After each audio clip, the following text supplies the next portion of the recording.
Hello my dear students, कैसे हैं आप सभी। आई होप आप सभी बहुत अच्छे होंगे। मैं हूं महिमा और मेरे साथ आज हम हल करेंगे कार्यपत्रक 50। यह कार्यपत्रक 5 नवंबर 2020 के लिए है। आज हम सामाजिक विज्ञान भूगोल का पाठ 2 भारत का भौतिक स्वरूप पढ़ने जा रहे हैं। बहुत ही इंटरेस्टिंग और मज़ेदार चैप्टर है।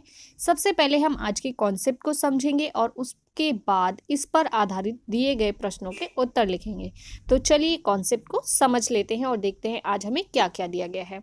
सबसे पहले हमें बोला गया है समुद्र तटीय मैदान। समुद्र तटीय मैदान कौन से होते हैं वो देख लेते हैं।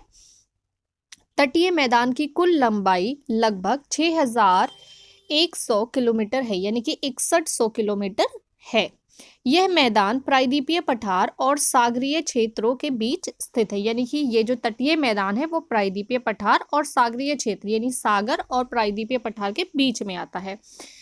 विशेषताओं के आधार पर इसे पश्चिमी और पूर्वी तटीय मैदानों में विभाजित किया गया है, यानी कि विशेषताओं के आधार पर इसे दो भागों में विभाजित किया गया है, पश्चिमी और पूर्वी तटीय मैदान, यानी पश्चिमी तटीय मैदान और पूर्वी तटीय मैदान। आगे देख लेते हैं। पूर्वी तटीय मैदान के उत्तरी भाग को उत्तरी सरकार, जबकि दक्षिणी भाग को कोरोमंडल तट के नाम से जाना जाता है। कोरोमंडल तो सभी बच्चों ने सुना होगा कि कोरोमंडल तट तो उड़ीसा में महानदी डेल्टा के दक्षिण में चिल्का झील है, जो कि भारत की सबसे बड़ी खारे पानी की झील है। तो ये जो है ये भारत की सबसे बड़ी खारे पानी की झील है। और ये एक बहुत इंपॉर्टेंट क्वेश्चन भी है कि सबसे बड़ी भारत की खारे पानी की झील कौन सी है, तो वो चिल्का झील है। ये भी आपको याद रखना है। और वो कहाँ है, वो उड़ीसा में है, महानदी डेल्टा के दक्षिण में। इस तट की चौड़ाई 80 से 100 किलोमीटर के बीच है, यानी कि ये जो तट है वो 80 से 100 किलोमीटर के बीच चौड़ा है। इसके 3 मुख्य कारण है। तो इसके 3 मुख्य कारण क्या है वो देख लेते हैं।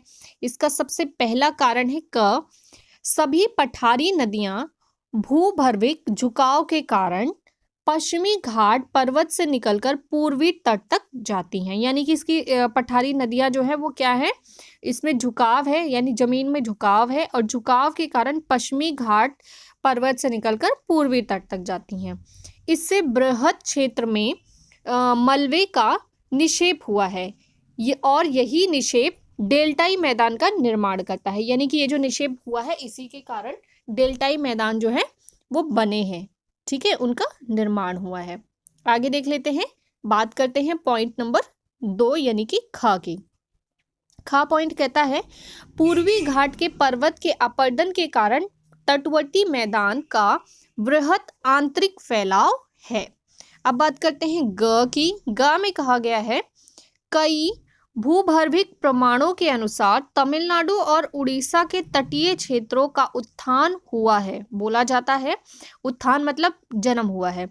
तो कई भूगर्भिक प्रमाणों के अनुसार, यानी कि कई ऐसे प्रमाण मिले हैं, सबूत मिले हैं जिसके अनुसार तमिलनाडु और उड़ीसा दोनों ही क्षेत्रों का उत्थान हुआ है।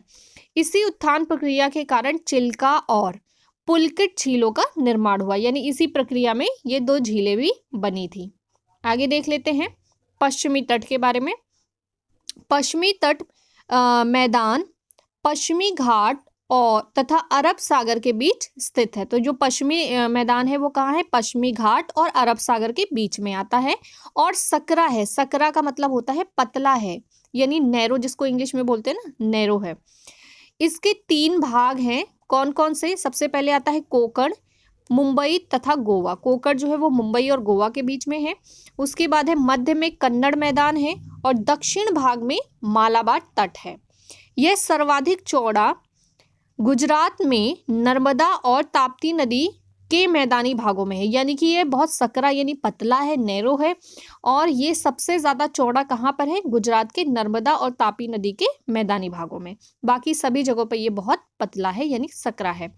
इसके उलट गोवा और कर्नाटका का तटवर्ती मैदान अत्यंत सकरा है, यानी कि अगर आपसे पूछा जाए कि पश्चिमी तटीय मैदान जो है वो सबसे ज्यादा सकरा कहाँ है, तो आप कहेंगे गोवा और कर्नाटक के तटवर्ती मैदान में। और सबसे ज्यादा पश्चिमी घाट जो है वो चौड़ा कहाँ है, तो वो गुजरात के नर्मदा और ताप्ती नदी के मैदानी भागों में। ठीक है, आगे बात कर लेते हैं।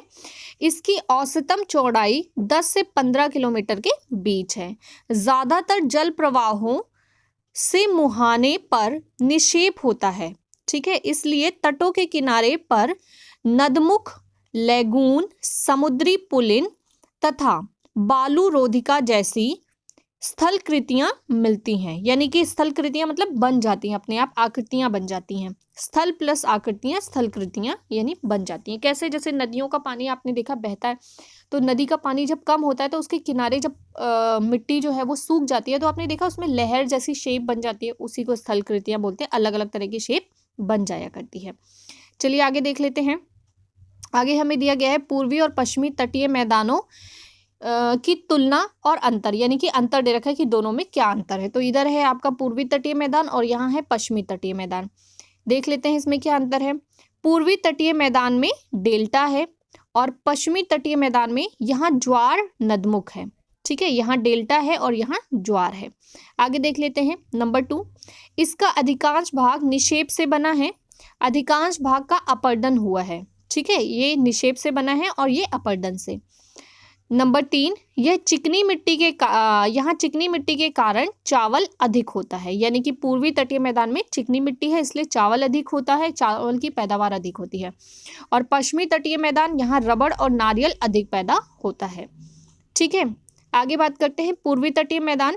यहाँ शीतकालीन और ग्रीष्मकालीन दोनों मानसूनों से वर्षा होती है और यहाँ पर केवल ग्रीष्मकालीन मानसून से ही वर्षा होती है। आगे देखते हैं, यहाँ अधिकतर पतन कृत्रिम है। कृत्रिम मतलब होता है जो बनाए जाते हैं इंसानों के द्वारा।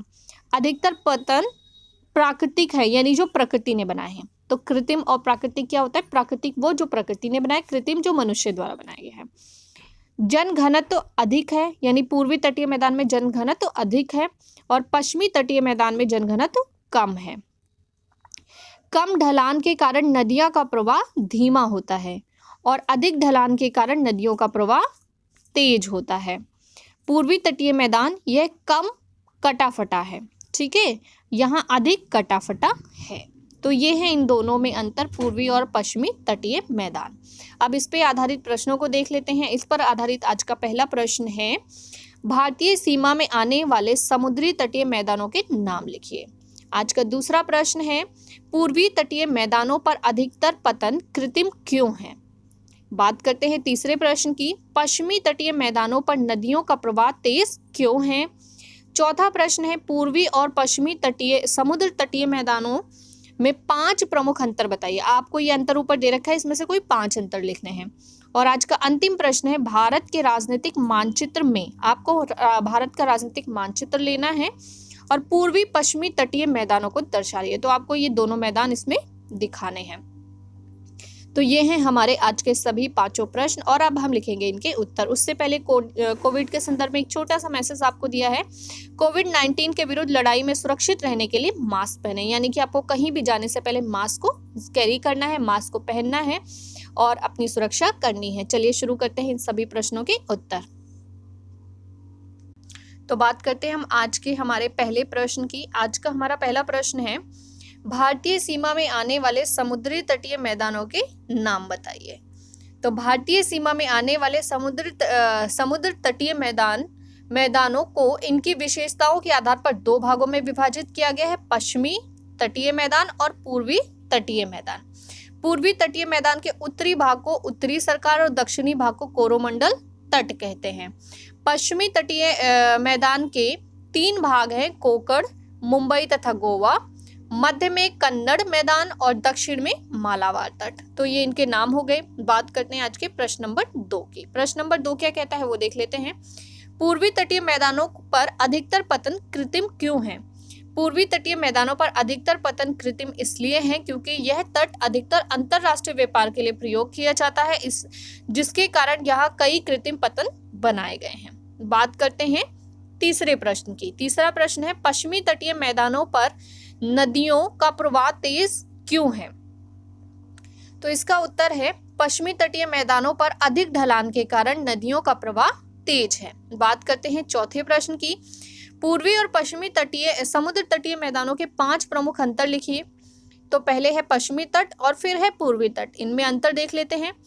पश्चिमी तट, यहाँ ज्वार नदमुख है और पूर्वी तटीय मैदान में डेल्टा है। अधिकांश भाग का अपरदन हुआ है और यहाँ पर इसका अधिकांश भाग निक्षेप से बना है।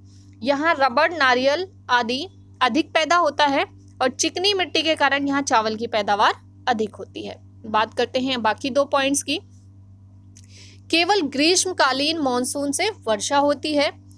यह शीतकालीन एवं ग्रीष्मकालीन दोनों मॉनसूनों से वर्षा होती है। यहाँ पर अधिकतर पतन प्राकृतिक है और यहाँ अधिकतर पतन कृत्रिम है। बात करते हैं आज के अंतिम प्रश्न की। भारत के राजनीतिक मानचित्र में पूर्वी और पश्चिमी तटीय मैदानों को दर्शाइए। तो आपको क्या करना है, भारत का एक मानचित्र लेना है। देखो मैंने भारत का एक मानचित्र ले लिया। अब यहाँ पे भारत के पूर्वी और पश्चिमी तट दिखाने। तो ये मैंने आपको यहाँ पे देखो रेड कलर से मेंशन किया। इस तरीके से ये जो हमारे देश का है ये तटवर्तीय हिस्सा है। ठीक है, मैंने एक बार फिर से आपको ड्रॉ करके दिखा दिया। ये क्या है, हमारे देश का तटवर्तीय हिस्सा है। एक बार मैं फिर से बनाती हूँ, क्योंकि ये जो रेड कलर से मेंशन किया ये पूरा तटवर्तीय ही हिस्सा है, पर थोड़ा आपको क्लियर नहीं समझ में आएगा, इसलिए मैं आपको बहुत क्लियरली दिखा रही हूँ फिर से बना के एक बार। ठीक है, तो आपने ध्यान से देखना है कि मैंने इसको कैसे ड्रॉ किया। ये जो लाइन जा रही है ना, तो ये वाला हिस्सा जो है ये हमारा प्रायद्वीपीय पठार वाला होता है अंदर वाला, और बाहर ये समुद्र वाला हिस्सा होता है। तो इसके बीच में ये जो लाइन जाती है हमारी, ये क्या है, तटवर्तीय हिस्सा। तटवर्ती का मतलब क्या होता है, समुद्र के किनारे का जो हिस्सा होता है उसे तटवर्ती बोलते हैं। अब पतन क्या होता है, या बंदरगाह। पतन और बंदरगाह का मतलब होता है वो जगह जहाँ पर जैसे समुद्र से किसी भी देश से कोई भी सामान आता है शिप के थ्रू, तो वो आके हमारे बंदरगाहों पे उतरता है। तो हमारे बंदरगाह बने होते हैं, यहाँ पे शिप रुकती है और सामान उतरता है। तो कुछ तो प्राकृतिक बंदरगाह होते हैं, यानी कि प्रकृति के अनुसार बने होते हैं, और कुछ ऐसे होते हैं जो हमें बनाने पड़ते हैं अपनी सुविधा के अनुसार, उसे कृत्रिम बोलते हैं। तो आपने देखा कि ये हमारे पूर्वी और पश्चिमी तटवर्ती हिस्से हो गए। ठीक है, इसमें कुछ जो हैं बंदरगाह थे और कुछ बनाए गए हैं जो हमारा अंतर्राष्ट्रीय व्यापार है उसको और बेहतरीन करने के लिए, और क्योंकि बाहर के देशों से बहुत सारा सामान आता है तो वो कहाँ पे उतरेगा और किस तरीके से, इसके लिए बहुत सारे बंदरगाह बनाए गए हैं। ठीक है, तो इस तरीके से आप ये देख सकते हैं कि ये हमारा पूरा ये तटवर्तीय हिस्सा है और किस तरीके से इसको डेवलप किया गया है। ठीक है, अगर आप इसको ऐसे 2 हिस्सों में डिवाइड कर देंगे तो आपको पता है कि सबसे ऊपर वाला हिस्सा हमारी कंट्री का क्या होता है, ये कौन सा, उत्तरी हिस्सा होता है, और नीचे वाला कौन सा होता है, दक्षिणी हिस्सा होता है। ये हमारा पूर्वी हिस्सा होता है और ये हमारा पश्चिमी हिस्सा होता है। ठीक है, तो ये हमारा हो गया मैप। अब पूर्वी हिस्से में हमें देखना है और पश्चिमी हिस्से में हमें देखना है। तो इस तरीके से आप इसको डिस्क्राइब कर सकते हैं अलग अलग, बहुत आसानी से आप खुद ही इसको एक्सप्लेन कर सकते हैं। अगर फिर भी कोई कन्फ्यूज़न या डाउट हो तो आप मुझसे ज़रूर पूछ सकते हैं। ठीक है, और मैप में आपको बस यही करना है। अब कुछ बच्चों को ये कन्फ्यूज़न होगा कि एक्चुअल में हमें मैप में करना क्या है। जो रेड लाइन मेंशन की हुई है आपको मैप में सिर्फ वही मेंशन करनी है, इसमें पूर्वी और पश्चिमी दोनों तट आ गए। ठीक है, आपको क्या करना है, एक इंडिया का मैप लेना है और उस मैप को जैसे मैं बता रही हूँ बिल्कुल ऐसे ही ड्रॉ करके छोड़ देना है। ये आपका पूर्वी और पश्चिमी तट हो गया। ठीक है, तो ये है आपके आज के सभी प्रश्न और उनके उत्तर। आई होप आपको समझ में आए होंगे। यदि आपको समझ में आए तो आपको वीडियो को क्या करना है, सबसे पहले आपको वीडियो को लाइक करना है, उसके बाद आपको वीडियो को शेयर करना है, और शेयर करने के बाद चैनल को सब्सक्राइब करना है ताकि हर वीडियो का नोटिफिकेशन आपको आसानी से मिलता रहे। मैं हूँ महिमा और आपसे लेती हूँ विदा। जल्द ही मिलूंगी अगली नई वीडियो में नए टॉपिक के साथ। बाय बाय बच्चों, टेक केयर।